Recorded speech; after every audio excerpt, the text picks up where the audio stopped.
Bien-aimés fidèles internautes, youtubeurs, vous qui nous suivez, nous vous saluons dans le nom puissant et glorieux de notre Seigneur Jésus-Christ. Nous nous retrouverons dans le cadre de notre émission Bâtir la maison mariage. Bâtir la maison mariage, qui est une mission de protection, de promotion, d'enseignement, d'information par rapport au mariage. Grande cette joie pour nous de savoir que vous êtes en train de nous suivre. Que la grâce de Dieu vous soit accordée.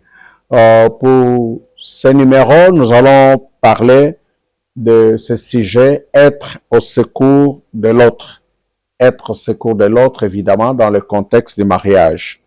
Le mari et la femme sont appelés à mener une vie de communion, de fidélité envers Dieu et envers aussi l'un et l'autre. Vivre la vie du couple est un avantage et une source d'enrichissement mutuel. L'homme ou la femme peut servir de béquille ou d'appui pour l'autre. Il importe que chacun soit disposé ou motivé à venir au secours de son époux ou de son épouse. La Bible présente plusieurs cas dans lesquels on voit un conjoint ou une conjointe venir au secours de l'autre partenaire. C'est le cas de Séphora, l'épouse de Moïse, dans Exode chapitre 4, versets 24 à 26. Celle-ci est venue au secours de Moïse lorsque Dieu en avait décidé de mettre fin à la vie de son mari. Il en est de même de Xerxès, l'empereur, qui était le mari, l'empereur perse, qui était le mari de la reine Esther. Il a protégé sa femme contre le projet machiavélique de Haman. Et nous voyons cela dans Esther chapitre 7, versets 8 et 10. Pourquoi venir au secours de l'autre? C'est la question qu'on peut se poser. Il y a plusieurs raisons qui doivent pousser les époux à secourir leur partenaire. Parmi ces raisons, on peut citer les dangers que l'époux ou l'épouse peut courir dans sa vie. Face au danger, il est évident qu'on vienne au secours de l'autre. L'autre raison, ça peut être les faiblesses manifestées par son épouse ou par son époux dans sa vie. Il peut arriver que le mari manifeste une certaine faiblesse, tout comme l'épouse. Il va falloir que l'autre puisse lui venir au secours. L'autre raison, ça peut être l'ignorance qui caractérise l'autre.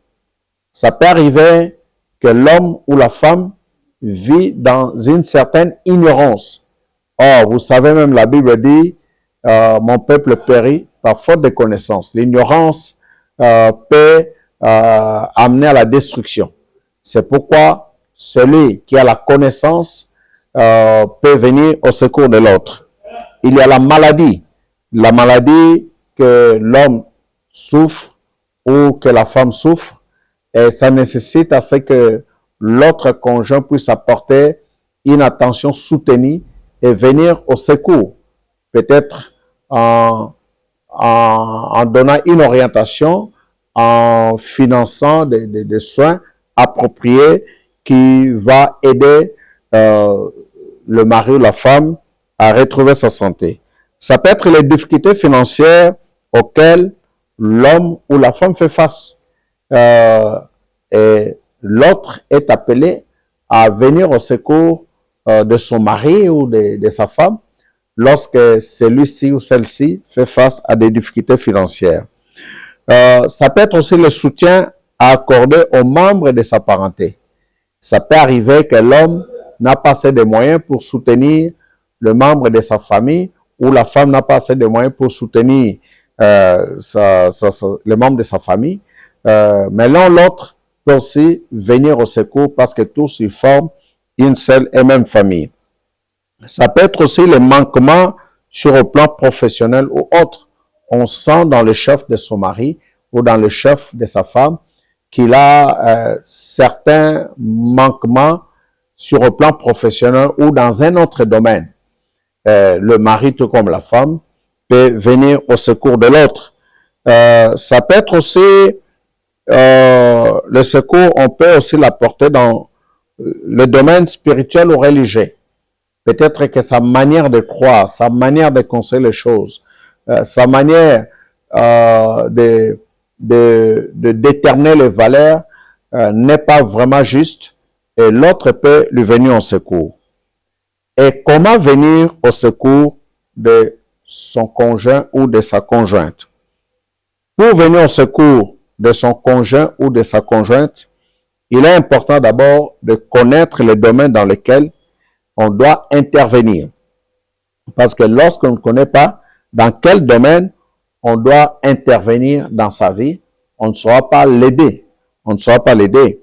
Une autre raison, une autre aspect sur le comment venir au secours de son mari ou de sa femme, c'est comprendre la personne et le niveau du danger auquel elle est confrontée. Une personne peut être en face du danger, mais elle ignore qu'elle est en face d'un danger. Je prends un exemple.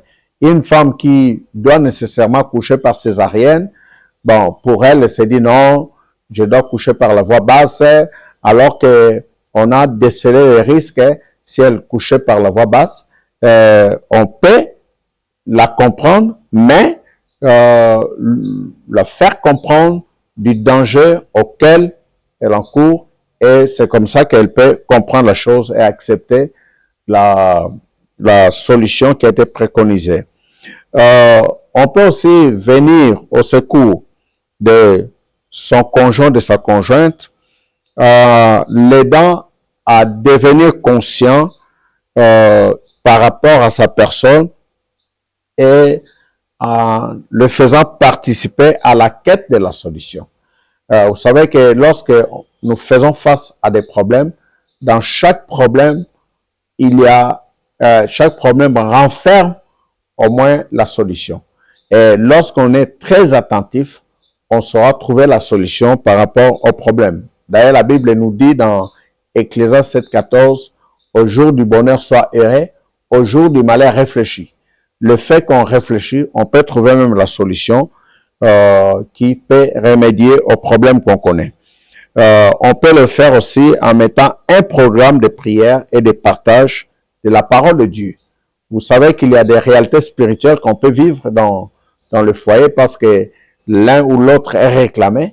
Mais la prière, la Bible dit la prière de juste a une grande efficacité.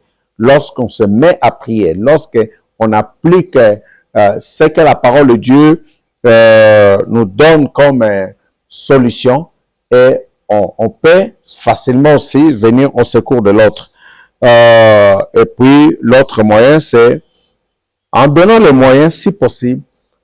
Les moyens, ça peut être les moyens financiers. Peut-être qu'il y a un problème de dette qui exige à ce qu'on puisse payer les créanciers, honorer les engagements qu'on a pris, ou les moyens matériels ou autres pour venir à l'aide à l'autre.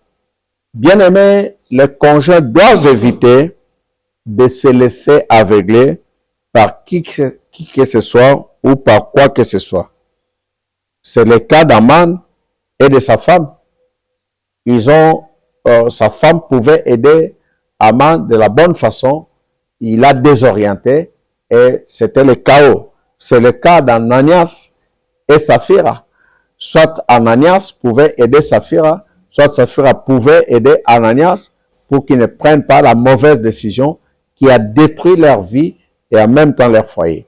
C'est pourquoi il est impérieux en tant que mari ou en tant que femme de venir au secours de l'autre.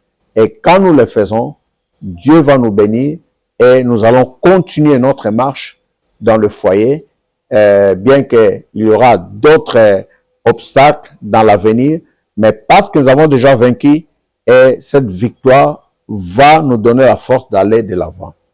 Voici ce que nous avons eu à partager avec vous. Peut-être que vous passez par des moments difficiles qui nécessitent à ce que l'un ou l'autre puisse secourir. C'est le moment de pouvoir le faire. Dans la Bible, ceux qui l'ont fait, ils ont amené leur foyer plus loin. Pourquoi pas vous? Pourquoi pas essayer la prière? Pourquoi pas chercher à donner conseil? Pourquoi pas à donner une orientation? Que Dieu vous bénisse. Nous allons nous retrouver dans le prochain numéro. Oui, la technique était assurée par notre ami de tous les jours, Claudie Fataki. Que Dieu vous bénisse.